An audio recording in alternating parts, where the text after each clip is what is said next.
Right, everyone, me and Wolf here on this call. We are going to show you a few things on printing your inventory and in particular what we've updated this year to make it even easier, we hope.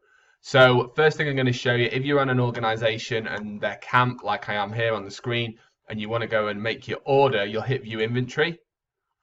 If you have not put your shipping address in, you're going to get this message that tells you, so there's no excuses and no way to order from Wolf without an address, which is always good.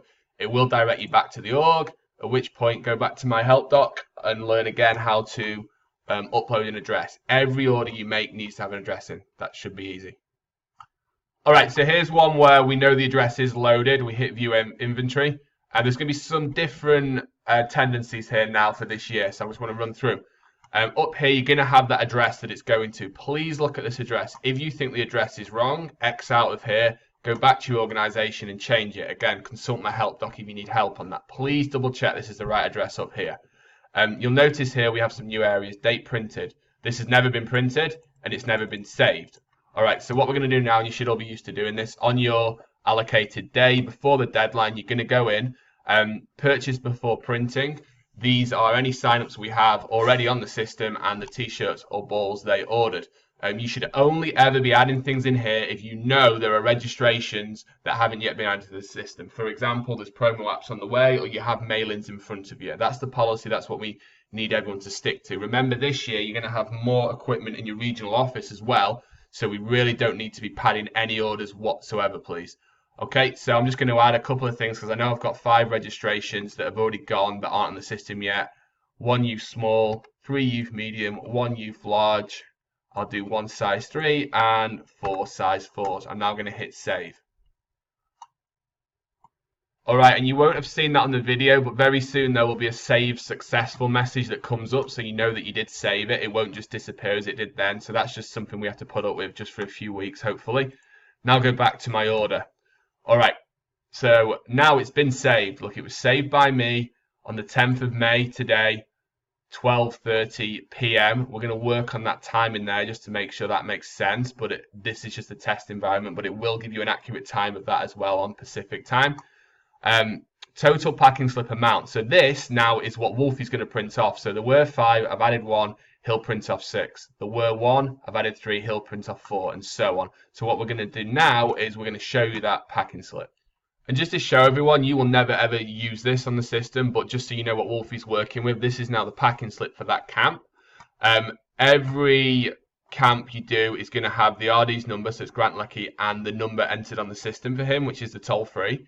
But what we're going to have this year is we're going to have a phone number for the coordinator. So Wolfie and his staff are going to try wherever they can and they see the coordinator's phone number in there to enter that on the FedEx label. So if there is a problem, the FedEx driver will call the local coordinator it's going to rather than calling Grant or the regional office. So if you've entered a coordinator's phone number on there, on the CRM, then it should show up in there. Again, this is the address and this is the... And just to explain a little bit on why it's helpful to have the coordinator's phone number on there, Wolfie's just going to talk a little bit about it from his end. It's a very rare thing that one of your camps may get to someone's house or get to a Parks and Rec department and it's closed. Typically the phone number is for FedEx. The FedEx driver, if there's an issue, will call that number. Ideally, if he could call the coordinator's number that it's going to, they can explain where they live or why they're closed rather than calling you, and then you have to call the coordinator. So the more accurate that phone number is, the easier it is should there be any issues with delivery. Awesome. And yeah, just to clarify, guys, it's 1 extra level of security. These are the very rare instances where it doesn't make it, but it's good to have and it will help us this year. All right, so let's jump forward now. Just to show you how the inventory modal will change. It's going to give you when it was printed. So in that example, it was 5 minutes after we saved it, just because me and Wolfie are testing it. Again, we will update these times. We've worked out that that might be Iceland time zone, and Wolfie doesn't think we do camps in Iceland, so we'll figure that one out. But now you can see the total packing slip amount. That's what we just saw. So he sent 6 youth small, 4 youth medium, 3 youth large, etc., all the way down. You cannot now change your added an order day. That's been grayed out. So once he's printed it, you can't go back in and change things. There'll be no confusion at that point. All right, what we're going to do now is we are going to jump forward in time to the Friday before camp. And during those few days, we're going to get some more registrations and show you how different this screen will look.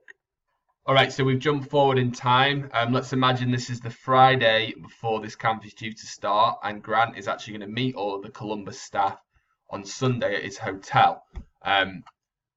In that time, since we hit pause, all these kids have now signed up. He's got 12 more registrations online, and these are the sizes they've asked for in this column here. Purchased after order sent. Hopefully that's clear. So you've added to the order, Wolfie's printed it, which is frozen this area here, and now this is anyone who's purchased a registration since then. And what this last column does now is gives you an overage.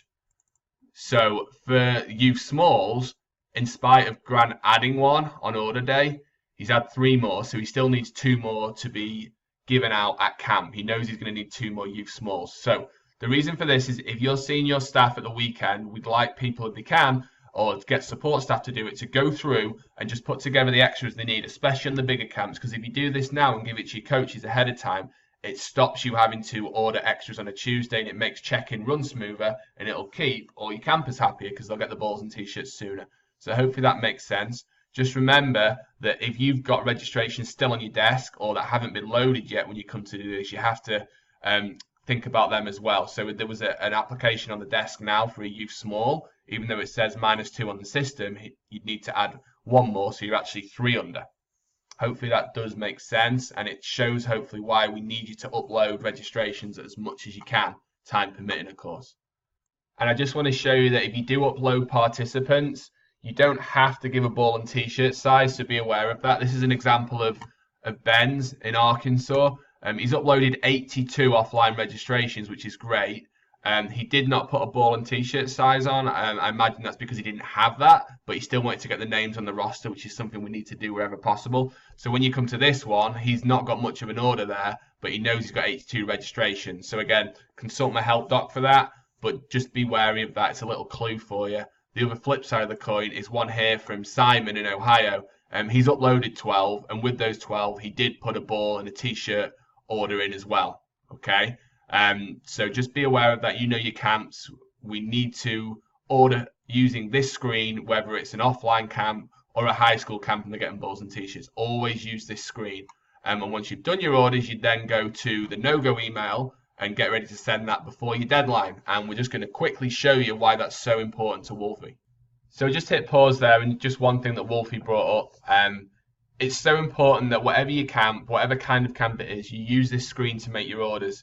Emailing him saying go online and check it for me and send him this, that isn't acceptable, guys. We need to use this screen. I know it's difficult sometimes. I know people travel a lot, and I know you have offliners, but you can plan your week and you can do your orders ahead of time if you need to.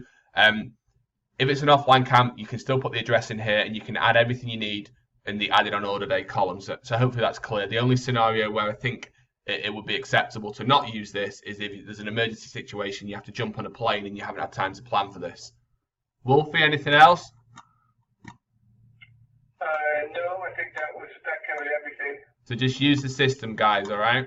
And just finally to explain the process from Wolfie's point of view, once you have sent that no-go email over, which you need to send by your deadline, you should know what that is, he will then come to this screen here, filter by your region and filter by the date of the week of camp we're talking about. And Wolfie, you want to take over? Yeah, so this is the screen I see when I pull up your no-go email. And it doesn't matter how many camps are listed on there, I will only print off the ones that you send me. The numbers on the right where it says count, typically if it's a low number you may have moved some campers, I don't know that. So I can really only go from what you sent me. So if you have not sent me, in this example, Little Miami, I won't print it. So you need to make sure that that list that you're sending me is accurate. Excellent. And I'll be sending out an example of that again. It's in the manual. And the last check you've got is at the end of the day on your day for shipping, you should get FedEx alerts from all the camps that have been sent an order. So use that, especially if you've got a big week of 12, 13 camps. Make sure that you've got the appropriate number of FedEx alerts going out as well. All right, guys, thanks for sticking with us. Hopefully that makes sense. Miller and Thompson out.